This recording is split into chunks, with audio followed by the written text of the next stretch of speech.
Hey guys, it's Saga from TechWorks. Lot of smartphones have been launched in the last couple of weeks, and I'm trying my best to purchase and cover most of them for you guys. I've already been posting videos about the OnePlus 6, Nokia 7 Plus, and the Asus Zenfone Max Pro.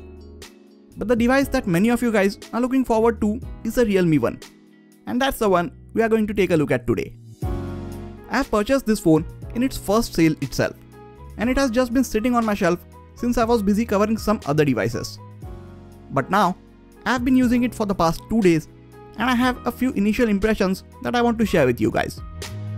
But before we get to that, make sure that you have subscribed to the channel so you don't miss out on any of the amazing videos coming up.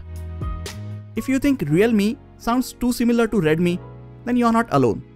I think OPPO has done this intentionally to show Xiaomi that they are here to take a piece of the Indian budget smartphone market, which right now is dominated by Xiaomi's Redmi series. Anyways, let's keep the name aside and see why this phone is getting all the hype. First of all, it's the price.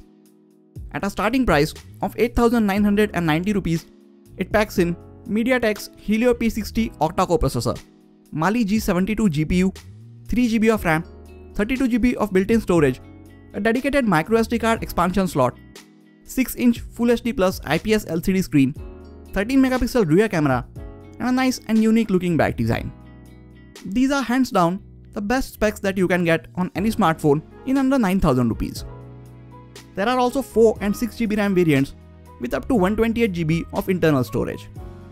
It's also got a nice diamond back design, which is a welcome change, and it helps differentiate this phone from so many other similar looking phones. The price is especially impressive since this Helio P60 is a very powerful processor, and it's the same one found in OPPO F7, and that phone costs close to 22,000 rupees. This processor is even faster than the Snapdragon 636 in performing most day-to-day tasks. Coming back to the design of this phone, the back is made of fiberglass, so even if it looks like glass, it is more like plastic. But that doesn't make this phone feel cheap in any way. Nice thing is, you get a case in the box, so it will help you protect the back from being scratched. The frame is rounded, so the phone is not too uncomfortable to hold. The power and volume buttons are a bit too thin for my liking, but if you're using the phone with a case, then they feel alright. SIM card tray on the right above the power button can hold 2 nano SIM cards and a microSD card at the same time. So if you decide to get the 3GB RAM variant, you can easily add a microSD card and increase the storage at any point. This phone has true dual 4G or dual VoLTE support. So if you have 2 4G SIM cards, you can use both of them at the same time. At the bottom, you get a micro USB port for charging, single bottom firing speaker, which sounds a bit tinny, but it can get really loud. And because of its position, it can get easily covered while watching videos or playing games. There is also a 3.5mm audio jack, which again delivers great sound provided you have a decent pair of headphones. Coming to the front, you have a huge 6-inch Full HD Plus IPS LCD screen with the recently popular 18:9 aspect ratio. It gets pretty bright, and the viewing angles are also really good. There is no Gorilla Glass protection to the display, just like we saw with the Asus Zenfone Max Pro. You do get a thin film screen protector pre-installed, which might save the display from a few scratches, but I suggest you to get a good quality tempered glass screen protector to protect the display if the phone falls down.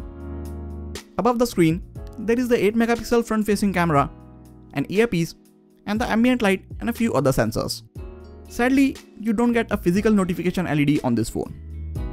There are no capacitive navigation buttons or a fingerprint sensor below the display. And as we have already seen in previous shots, there wasn't a fingerprint sensor at the back. Well, that's because OPPO is relying on its super fast face unlock feature. Just like with the iPhone X, OPPO has also eliminated the fingerprint sensor on the Realme one. So you will either have to type in your passcode or pattern to unlock the phone every time, or just trust the face unlock feature to do its job. I chose the latter, and I'm just blown away with how fast the face unlock on this phone works.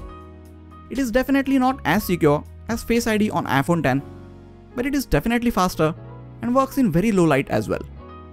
I seriously doubt how secure it really is, cause it can unlock the phone even if I have covered half of my face or even if my eyes are closed. But it is at least fast, so I will have to give it some points for that. Once you have unlocked the phone, you are greeted by the Color OS. This is the customized skin that OPPO has installed on top of Android 8.1. So this phone is running the latest version of Android right out of the box. Having used the ColorOS for past 2 days, I'm not really liking it very much, and I will be installing Nova Launcher to make this phone feel more like a stock Android device.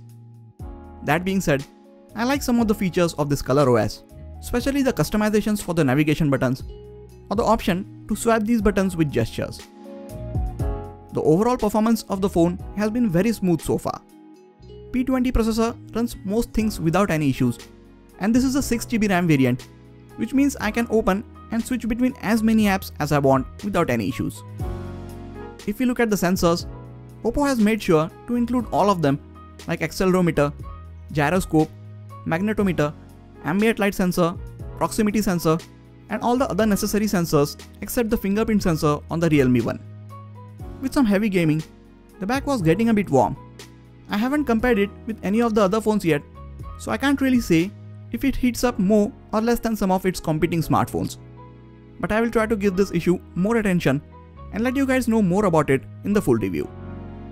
At the back, you get a single 13MP camera, and at the front, you have an 8MP selfie camera. Both the cameras are equipped with some AI capabilities, so it will be interesting to see how does it perform in real life. I will be making dedicated video about the cameras on this phone, so I will hold my opinion about the cameras for that video. Coming to the battery life, it comes with a 3410mAh non-removable battery. ColorOS doesn't let you see detailed stats about the battery life like the screen on time and some other things, so I can't quantify the battery usage accurately, but with my medium to heavy usage, at the end of the day, it had well over 25% of charge remaining. So I would say the battery life on this phone is pretty good, and it should definitely last you for an entire day, if not more. It charges via the micro USB port, and the supply charger is just a 10-watt charger, which doesn't really charge it up at the fastest rate. It takes about 2 hours and 15 minutes to go from 5 to 100%, which is not very fast. So these have been my thoughts about the Realme one after using it for 2 days. The most interesting part for me has to be the price of the base variant of this phone. For 9,000 rupees, you won't find another phone which gives you so much value for your money. At least not right now. I plan on using and comparing this phone with many of its competitors, so stay tuned for a lot of videos about it. What do you guys think about the Realme one? Do you think OPPO has done enough to attract the loyal Xiaomi customers? Let me know in the comments. That is it for this video, guys. Please hit the like button if you enjoyed this video and subscribe to the channel for more quality tech videos like this. You can also check out some of the other videos from this channel.